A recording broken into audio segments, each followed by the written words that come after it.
Richard Cole beda jaħdem bħala cartoonist ma' Times of London. Ir-relazzjoni tiegħu ma' Malta bdiet fl-1976. Kienu għadhom għaddejjin negozjati għat-tluq tal-Ingliżi minn Malta.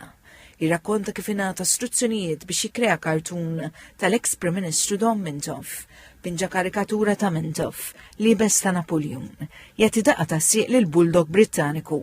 Jgħid li karikatura tant inoġbot li saret offerta mill-Malta Airways biex jixtruha. Ma' TVM News, Richard Cole jgħid li kien ser ibiħħa biss għal kundizzjoni waħda. So they said, well, we'd love to buy it and present it to Dom Mintoff. So I said, well, I won't sell it to you, but I'm quite happy to swap it for a return air ticket to Malta. Minn dakinhar ġie Malta mill-inqas 15-il darba. F'dan il-perjodu pubblika wkoll il-ktieb Malta and Goes Home, An Artist's View. I love Baroque architecture.